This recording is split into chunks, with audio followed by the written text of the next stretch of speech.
Bonjour et bienvenue sur Actu du VTT et du GPS. Le Garmin Edge 800 est un très bon GPS pour un ensemble de choses. Ce GPS vous permettra bien sûr d'enregistrer vos différents parcours, mais aussi de suivre des parcours qui ont été envoyés à l'intérieur.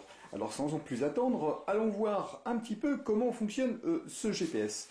Un petit peu dans le même principe de fonctionnement que les Edge 810 et 510, tout se passera au doigt, puisque nous allons pouvoir naviguer dans différents sous-menus lorsque nous serons en navigation ou en enregistrement ou en entraînement par exemple.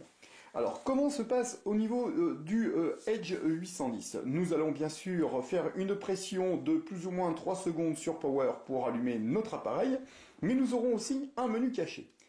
Dans le cas présent, lorsque nous avons un menu caché, nous pourrons bien sûr brancher un ensemble de systèmes comme le capteur cardiaque, fréquence et vitesse de pédalage, bien sûr.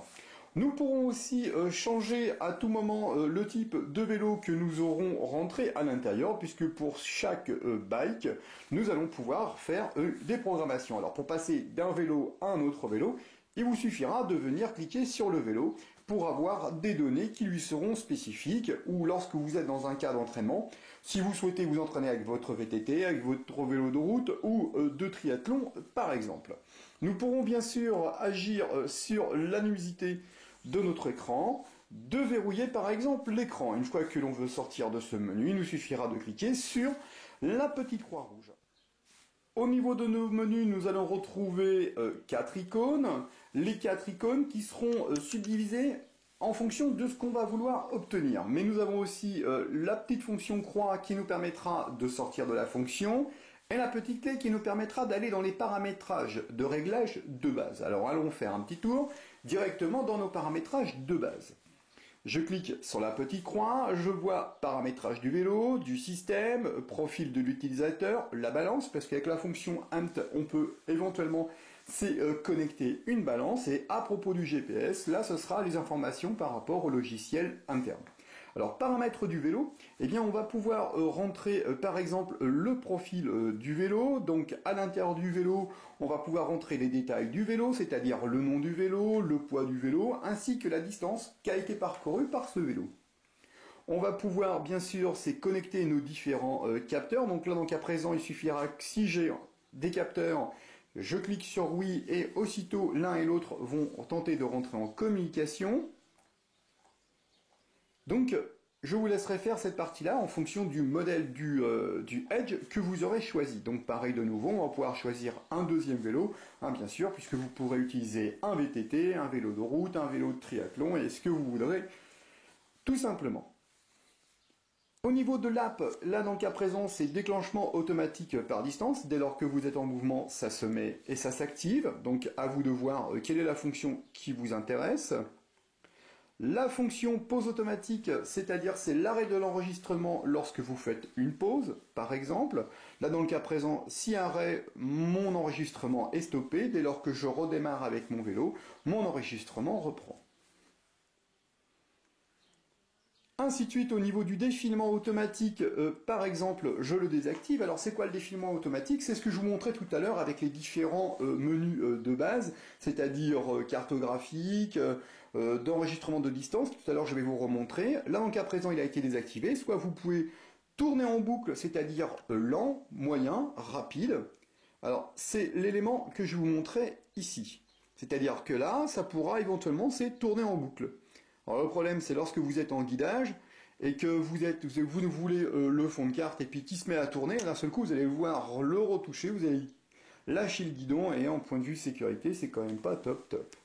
Donc après, à vous de voir en fonction de ce que vous avez besoin, de ce que vous allez en faire. Donc je reviens dans paramétrage, je dis défilement automatique, là donc à présent, je l'ai désactivé. Et ainsi de suite, donc avertissement de départ, vous verrez bien, je vous laisserai aussi découvrir ce GPS.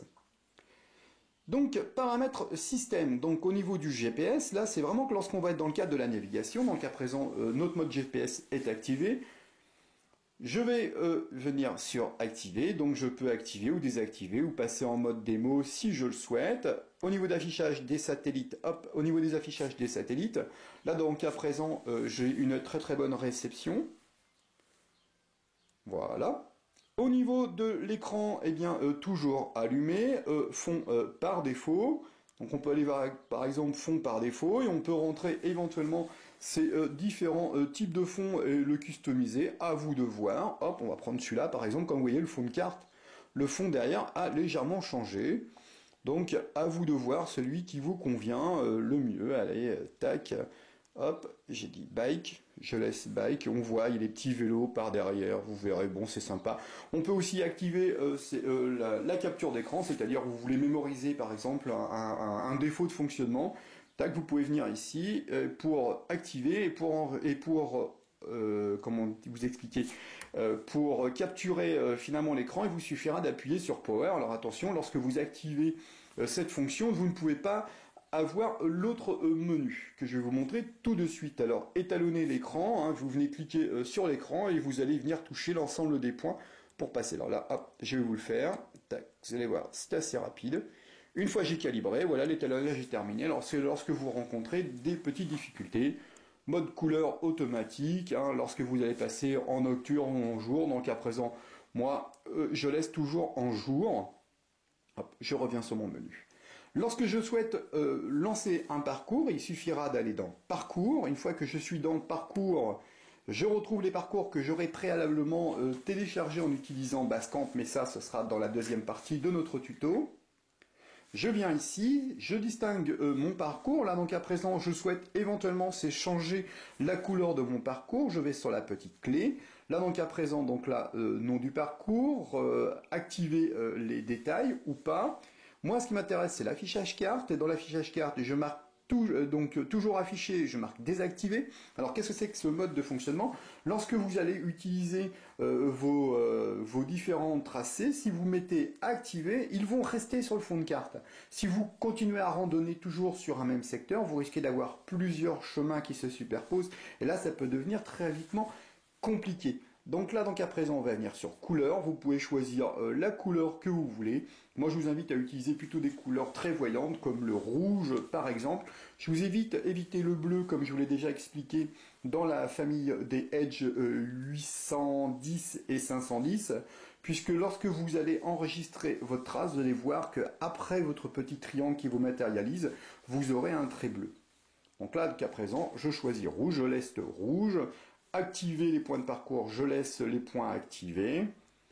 Donc voilà, maintenant si je souhaite éventuellement randonner, eh bien il me suffira de venir cliquer sur Aller et je laisse mon GPS calculer les données. Une fois que les données vont être calculées, il me suffira plus que d'appuyer sur Start pour enregistrer et me laisser guider.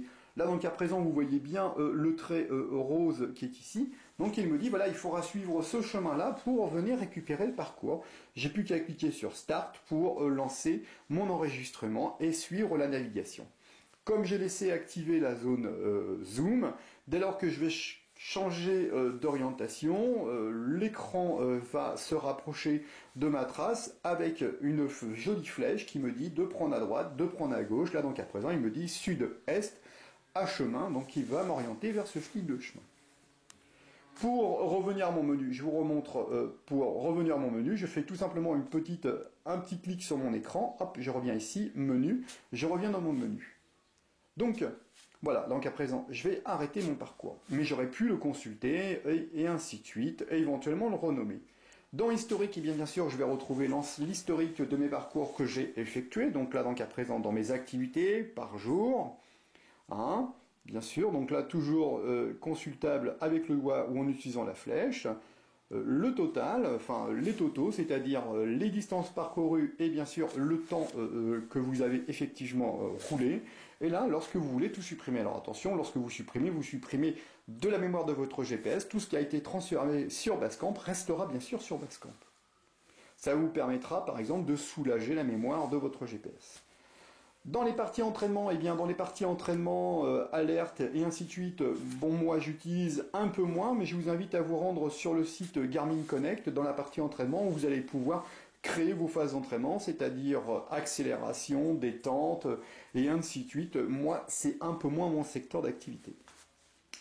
Ce qui est intéressant aussi, c'est d'aller où aller. Donc là, dans le cas présent, ce sont les destinations récentes. Si par exemple je clique sur ce point-là, je lui demande d'aller où aller. Alors je vais vous montrer. Et là, il va me calculer tout simplement l'itinéraire comme le ferait n'importe quel GPS de route. Et là, tel que vous le voyez, hop, je vais essayer de me déplacer. Voilà, vous voyez, on voit une flèche. Il nous a tracé un chemin. Et là, c'est tout simplement le chemin que je dois suivre.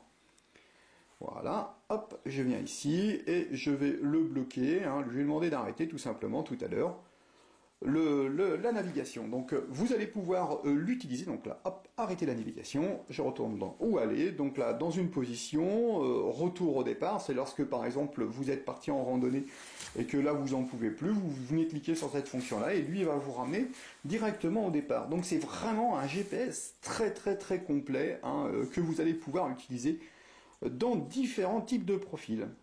Écoutez, je vous donne rendez-vous maintenant sur Garmin Connect pour voir comment on va pouvoir gérer nos différents paramètres, ainsi que sur Basecamp pour transformer un parcours en itinéraire et l'envoyer dans la mémoire de notre GPS, tout simplement.